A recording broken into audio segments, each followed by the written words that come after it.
नमस्कार दोस्तों। क्या ट्रंप वाकई ही ईरान से युद्ध को हार चुके हैं या फिर उन्होंने ईरान के युद्ध में विजय प्राप्त कर ली है? आखिरकार स्ट्रेट ऑफ हार्मुज को क्लोज करने के बाद ट्रंप साहब क्यों बौखलाए हुए हैं? साथ ही साथ उन्होंने दुनिया से सहायता की क्यों मांग की है? आप देखेंगे उन्होंने नाटो या फिर कह सकते हो यूके जैसे कंट्री या फिर इंडिया एंड चाइना कंट्रियों से सहायता की गुहार लगा रहे हैं। इसके पीछे का रीजंस क्या है? इस गुहार को लेके ईरान की तरफ से क्या कहा गया है? साथ ही साथ स्ट्रेट ऑफ हार्मुज के क्लोज्ड होने पे दुनिया पे क्या प्रभाव पड़ रहा है? एंड अभी रिसेंटली यूएस के एक सबसे बड़े air defence system third radar system को ईरान द्वारा मारे जाने के बाद यूएस की क्या प्रतिक्रिया रही है? और उसके बाद अभी रिसेंटली आप देखेंगे ईरान ने एक बहुत ही बड़ा मिसाइल डिफेंस सिस्टम जिसे कह सकते हो डांसिंग मिसाइल्स या फिर सेजल टू बैलिस्टिक मिसाइल्स इस रीजन में लॉन्च किया है, इस युद्ध में उतारा है। इन सब के विषय में हम विस्तार से जानने की कोशिश करेंगे। उसे जानने से पहले आइए हम जानते हैं हुआ क्या है इस रीजन में। देखिए हुआ है रिसेंटली ट्रम्प साहब ने हेल्प की गुहार की है, अर्थात सहायता की मांग की है। उन्होंने कहा है कि स्ट्रेट ऑफ हार्मुज को ओपन करने के लिए दुनिया के सभी powerful leader just like India, China, UK या फिर नाटो के मेंबर्स को एक साथ आना चाहिए ताकि वो स्ट्रेट ऑफ हार्मुज को ओपन करा सके। उन्होंने देखो जो ये मांग की है यूके से भी मांग की है और दुनिया के अदर नेशन से ये कहा है कि अपने वारशिप को मिडल ईस्ट में भेजिए। आपको पता है आज से कुछ दिन पहले ही लगभग 8 मार्च के आसपास की बात है, जब मैं न्यूज आपको पढ़ा रहा था तो मैंने बताया था ट्रंप साहब ने इसी रीजन में मिडल ईस्ट रीजन में लेके जब यूके ने अपने कुछ वारशिप को यहाँ पे भेजा था तो उन्होंने कहा था कि we do not need it, अर्थात उनके अगर एग्जैक्ट स्टेटमेंट की बात करें उन्होंने कहा था do not need people to join war after its win. अर्थात कहो कि ट्रंप साहब का कहना यह था कि हम ईरान के युद्ध को जीत चुके हैं, अब हमें किसी की आवश्यकता नहीं है।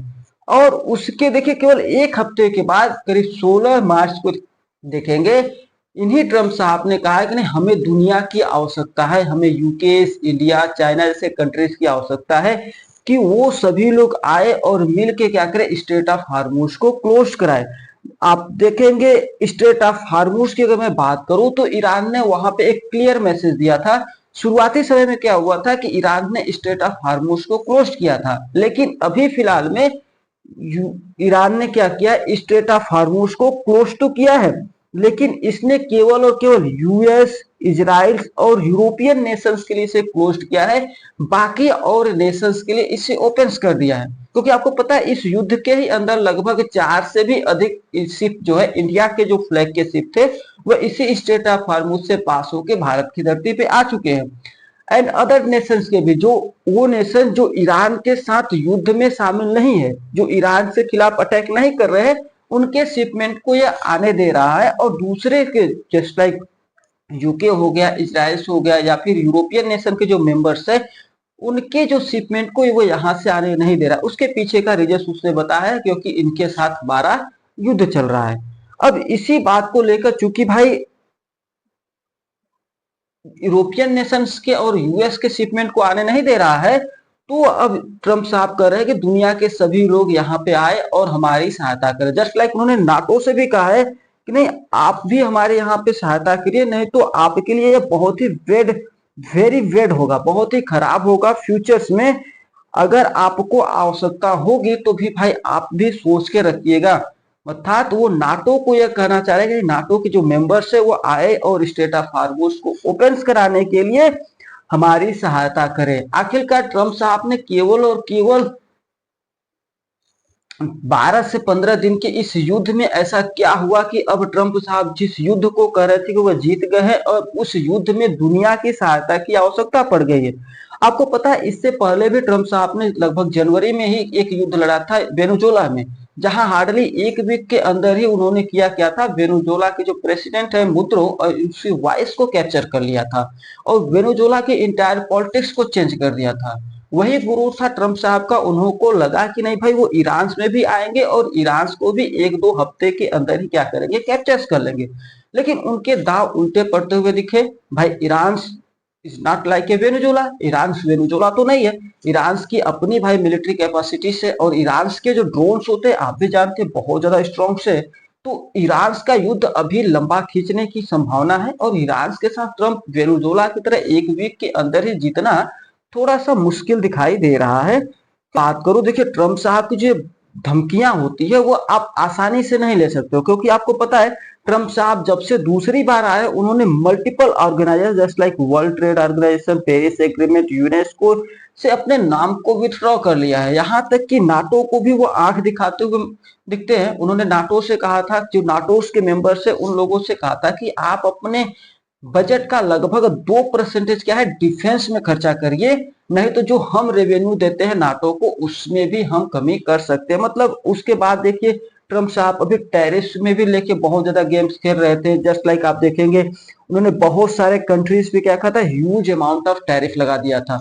इसका मतलब यह है कि ट्रम्प साहब की बातों को आप लाइकली नहीं ले सकते हो। ट्रम्प साहब कुछ भी कर सकते हैं, लेकिन एक चीज याद रखिएगा, जब से ये युद्ध हुआ है अब करीब 15-16 दिन बाद ट्रम्प साहब की थोड़ी सी मानसिकता बदलती हुई दिखाई दे रही है। क्योंकि अगर हम करंट सिचुएशन की बात करें तो देखेंगे करंट सिचुएशन यूएस के हित में नहीं है, क्योंकि स्ट्रेट ऑफ हार्मुज को ईरान ने क्या किया, जो उसके एनिमीज नहीं है उनके लिए ओपन कर दिया है। अब चूंकि भाई एनिमीज के लिए ओपन कर दिया just only for close for US, Israel या फिर यूरोपियन नेशंस के मेंबर्स के लिए, तो ये एक प्रेसिडेंट डोनाल्ड ट्रंप पे प्रेशर का भी सिचुएशन बना हुआ है। इसीलिए ट्रंप साहब ने रिसेंटली क्या किया था, बहुत सारे कंट्री से जस्ट लाइक इंडिया हो गया, फ्रांस हो गया, चाइना हो गया, यूके हो गया, इन सभी कंट्रियों से ये मांग की थी कि नहीं अपने वारशिप को लेकर यहाँ पे आइए और स्टेट ऑफ हार्मुज सभी के लिए ओपन करवाइए। भाई इसी रिस्पेक्ट में देखोगे इंडिया ने भी रिस्पॉन्स दिया था कि भाई इंडिया ने, फिर चाइना ने भी कहा था कि भाई अभी तो फिलहाल वो अपने वारशिप भेजने वाले नहीं है, क्योंकि न्यूज में कोई ऐसा स्टेटमेंट नहीं आया जिसमें ये कहा गया हो कि इन्होंने अपने वारशिप को यहाँ पे भेजा हो।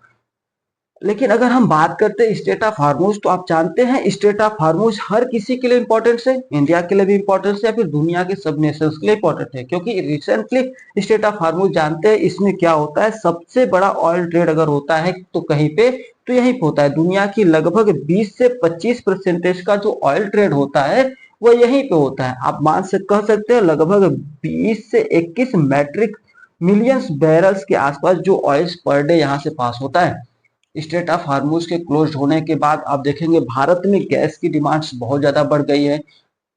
ऑयल की डिमांड तो अभी थोड़ा, ऑयल की जो प्राइस है अभी तो थोड़ा बचा हुआ है, लेकिन गैस क्राइसिस भारत में देखने को मिला है। बट ऑयल की crisis others nation just like अपने पड़ोसी मुल्क पाकिस्तान में देख लीजिए, वहां पे लगभग 55 रुपीज के आसपास ऑयल की प्राइस को बढ़ा दिया गया है।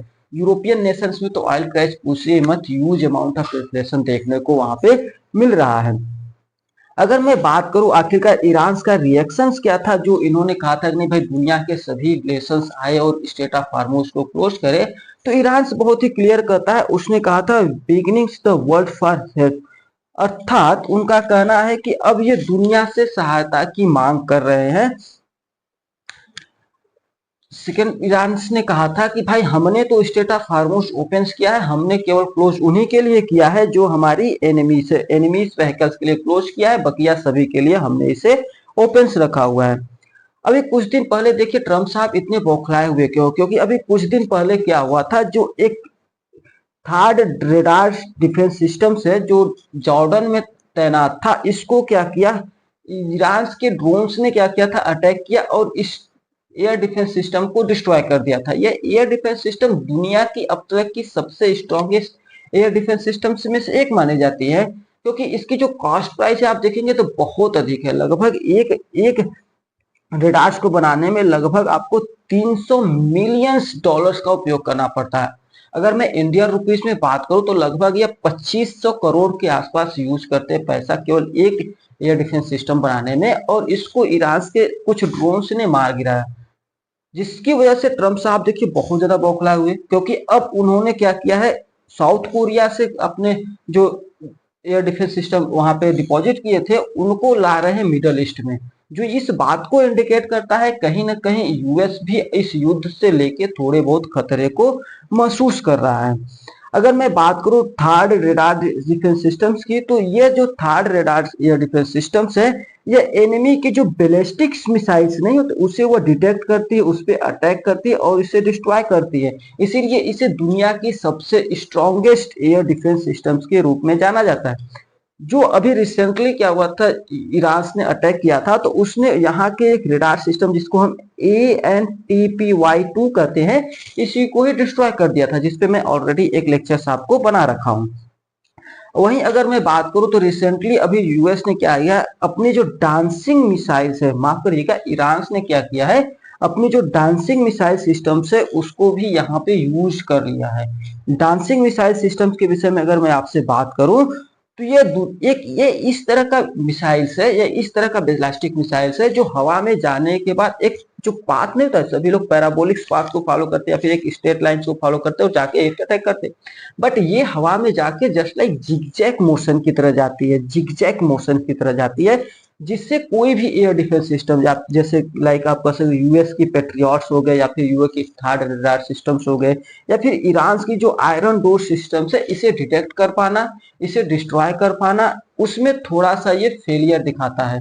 और ये ईरान को, ये जो मिसाइल है, ये जो बैलिस्टिक मिसाइल्स है, ये ईरान को इस रीजन में बहुत ज्यादा स्ट्रॉन्ग प्रोवाइड करता है, क्योंकि आप इसके रेंज को देखोगे तो लगभग 2000 से लेके 2500 किलोमीटर तक की रेंज में ये फाइट कर सकता है। मतलब ये मिडल ईस्ट के लगभग हर एक एयरबेस को, जितने भी यूएस के एयरबेस है, उसे आसानी से डिटेक्ट कर सकता है और उसे डिस्ट्रॉय करने में ये कैपेबल है। वहीं अगर इसकी स्पीड की बात करें तो इसकी स्पीड भी हाइपरसोनिक स्पीड है, जिसे डिटेक्ट करना थोड़ा सा रडार सिस्टम्स के लिए और भी मुश्किल हो जाता है।